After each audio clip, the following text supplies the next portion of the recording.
안녕하세요. 세계 곳곳에 있는 700만 재외동포 여러분들에게 한 걸음 더 가까이 다가가겠습니다. We are OK의 손다정입니다. 여러분, 오늘 이곳에 아주 특별한 분들을 모셨습니다. 세계 속의 한국인으로서 우뚝 서기 위해서 그 누구보다 애쓰고 계신 세 분입니다. 안녕하세요. 저는 미국 버지니아주 전주 하원의원 마크 김이라고 합니다. 네, 안녕하세요. 저는 미국 연방 34지구 하원의원 후보 데이빗 킴입니다. 안녕하세요. 저는 김태미 어바인 시의원님 비서실장 김이벳이라고 합니다. 모두 미국에서 오셨네요. 먼 길인데도 불구하고 이 더운 여름날 특별히 한국을 찾으신 이유가 있다고 들었습니다. 예, 그렇습니다. 뭐 날씨가 더운 거는 저희가 별로 못 느낀 게 왜냐하면 호텔 안에서 중요한 회의를 했었기 때문에 네. 날씨는 걱정이 없었고 재외동포 협력센터에서 후원해 주신 제 10주년 세계 한인 정치인들의 모임이에요. 사실은 2007년도부터 10번 모인 거예요. 그러니까 거진 20년 만났다는 거죠. 젊은 세대와 또 어르신들분들 한 자리에 같이 모였다는 거에 대해서 참 의미 있었죠. 사실 한국에서도 정치를 한다는 게 쉬운 일은 아니잖아요. 세 분 모두 어떤 계기를 통해서 미국에서 이 정치 세계에 입문을 하게 되셨는지 좀 궁금해요. 92년도 폭동이 일어나면서 되게 깊이 깨달았어요. 우리 한국 사람들 위해서 목소리를 내서 대변하는 사람이 없구나. 그래서 그때부터 더욱더욱 이제 한인분들 돕고 제가 또 지금 하는 일이 또 변호사고 한 가정 한 건수를 계속해서 50년 동안 더 할 수가 있지만 연방 하원의원으로 이제 당선이 된다면은 그 한 가정 한 건보다 수만 명, 이제 수천만 명에 대한 인생을 영향을 줄 수가 있으니까 또 출마한 겁니다. 네. 김 의원님께서는 LA 폭동과 관련해서 그 현장에 또 계셨잖아요. 예, 그렇습니다. 제가 지금 버지니아에서 한 30년 살았지만 92년도 폭동의 날 무렵에는 제가 LA 코리아타운에서 살면서 변호사 밑에서 제가 이제 보좌관으로서 활동을 하는데 그날 폭동이 생기면서 제가 직접 저희 눈으로 본 게 코리아타운이 타고 저희 친구 어머님은 총까지 맞아서 다리도 다치시고 그런 걸 제가 직접 보면서 그 다음에 정부 측에서 저희를 도와준 사람이 아무도 없어요. 경찰도 안 오고 또 정치인들도 안 오고 그래서 과연 우리는 우리끼리 도와줘야 되지 않겠나. 그 후에 여러분들은 아시겠지만 LA에서 저희의 정치적 신장을 만들어야 된다.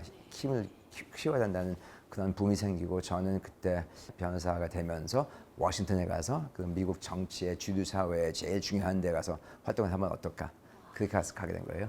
많은 분들의 목소리를 대변하는 게 참 힘든 일일 것 같은데요. 아시아 이민자 최초로 버지니아주 하원 의원에 당선되셨다는 이력을 제가 들었습니다. 예. 그리고 또 연달아 7선에 성공하셨다고요. 여러분들이 저를 뒤에서 많이 뒷받침 해주시고 또 특히 한인 커뮤니티에서는 저 같은 정치인이 없었기 때문에 제가 출마했을 때 처음엔 과연 설마 가능할까? 근데 제가 캠페인 하면서 사람을 만나고 저희 그 아이디어를 계속 쉐어하면서 미국 주류 사회에서도 저희 같은 이민자가 필요하다. 뭐냐, 미국은 이민자가 만든 나라인 데다가 또 동양에서 이민자가 좀 많이 오고 있는데 저희 목소리가 없으면은 어떤 식으로 저희 민주주의가 될 수 있느냐. 그래서 저희 한인 커뮤니티 내에서도 믿음이 생기고 또 소망이 생기는 바람에 제가 어떻게 좀 성공을 했죠. 그리고 7선 하고 난 다음에 아무래도 좀 오래 한 것 같다 생각해서 은퇴했습니다. 근데 의원님 못지않게 옆에 계신 김 후보자님도 차세대 정치인으로서 주목받고 있다고 제가 들었습니다. 또 2년 전에 하원 의원에 도전하실 때는 기업 후원금도 거부하시면서 이렇게 출마를 하셨다고요? 제가 이번에도 이제 출마를 지금 현재 하고 있지만 2년 전에도 출마를 했었습니다.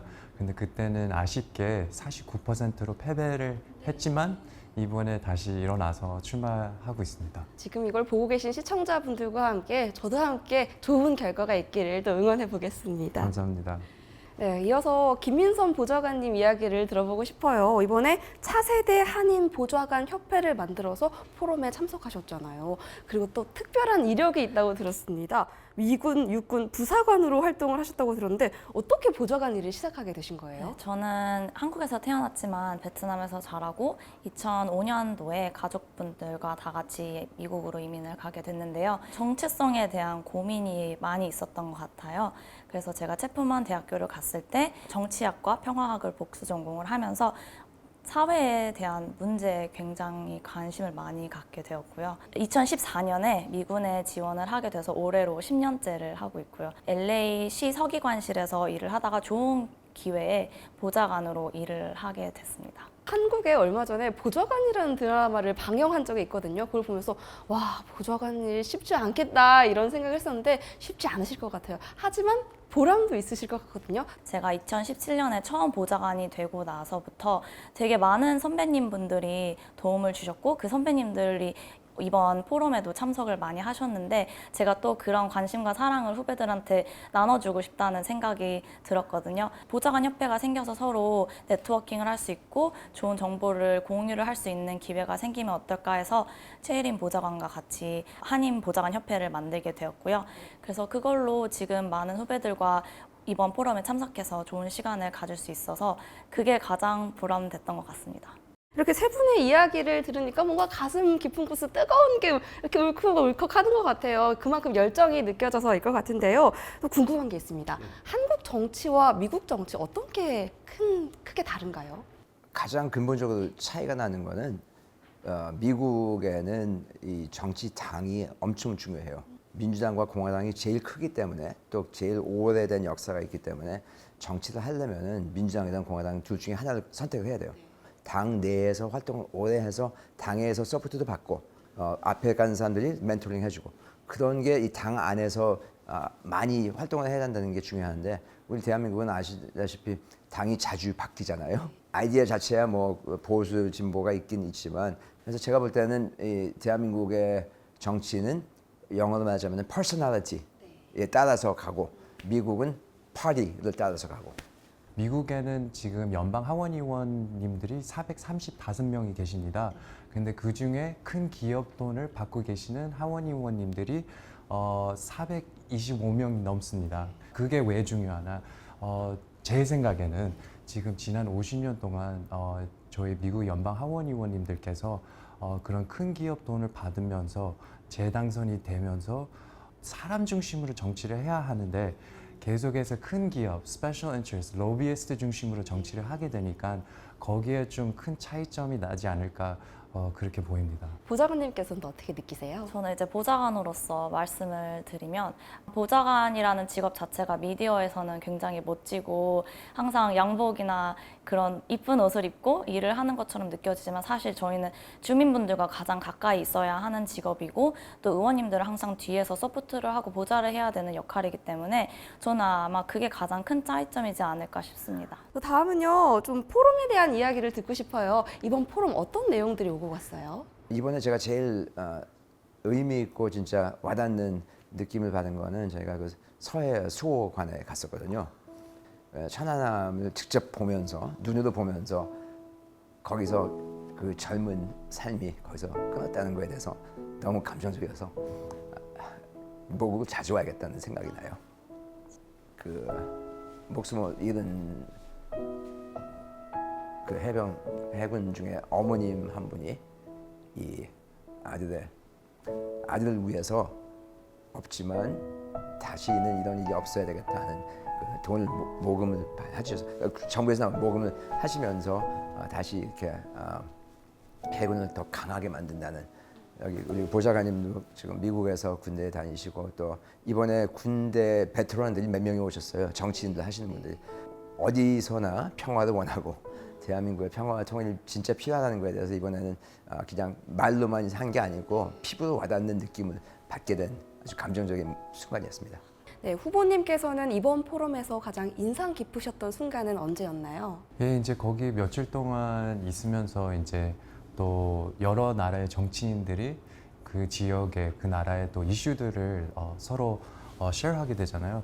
그래서 저희 지역의 이제 그런 이슈들, 문제들이 우리 지역에서만 경험하는 게 아니고 여기 한국에도 그다음에 또 다른 나라에서도 그런 이슈들이 다 비슷하구나. 그럼 우리가 같이 움직인다면은 그 그림이 어떤 그림으로 보일까 그런 것들을 많이 깊이 깨달았습니다. 네. 저희는 보좌관 협회는 차세대 분들로 구성이 돼 있다 보니까 아마 다른 정치인분들과 연령대가 조금 낮았는데요. 저희가 가장 크게 겪는 문제 중 하나가 정체성 문제인데 이런 포럼을 참석을 하게 되면 저희가 한인이라는 그런 자긍심, 자랑스러움을 많이 느끼게 되는 것 같아요. 그래서 한인으로서 더 자긍심을 가지고 자랑스럽게 주류 사회에서 활동을 할 수 있는지 그런 얘기를 나누었고요. 차세대를 어떻게 하면 잘 이끌어 나갈 수 있을지 정치인분들께서 많은 대화를 해주셔서 한인보장관협회가 나아갈 방향성을 약간 찾아주신 것 같아서 저희도 차세대를 육성하는 그런 단체로서 더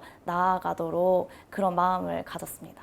세 분 말씀이 너무 뜻깊었습니다. 세 분 덕에 이 세계 속에서 한국이 더 빛나게 될 것 같은 생각이 드는데요. 오늘 인터뷰 어떠셨는지 소감 한 말씀 부탁드릴게요. 먼저 이런 자리를 준비해 주셔서 정말 감사하고요. 또 이런 이야기가 국내에 계신 분들과 또 외국에서 사는 저희 한인들과 계속 서로 만나서 얘기할 수 있는 기회가 더 많았으면 좋겠습니다. 이번에 포럼에서도 그렇지만 제가 한국 올 때마다 느끼는 게 한국이 너무 빨리 바뀌고 있는 상황이에요. 한국이 이렇게 빨리 변화가 되면서 전 세계가 보는 시각도 바뀌는데 여기에 가장 중요한 역할은 누가 할 수 있나? 저희 같은 외국에서 사는 동포가 앞장서서 한국에 대해서 저희가 대변하고 한국의 목소리가 되면은 그 나라에서 보는 시각도 바뀌지 않겠나 하는 그런 업무를 가지고 지금 생각을 하고 있습니다. 우리의 인맥들이 우리의 재산이니까 그거를 재산으로 만들려면은 저희가 할 일들이 되게 많아요. 돌아가서 진짜 해야 할 것들 많으니까 충전받고 돌아갑니다. 보좌관은 정치인분들을 위해서 보좌하는 일도 하지만 커뮤니티에 가장 가까운 역할을 하면서 커뮤니티를 돕는 역할을 하고 있거든요. 봉사를 하는 마음으로 일을 하고 있는데 재외동포 협력센터 덕분에 저희가 이런 행사에 참여하게 돼서 커뮤니티에 더 나은 봉사를 할 수 있도록 해주신 것 같아서 감사하게 생각합니다.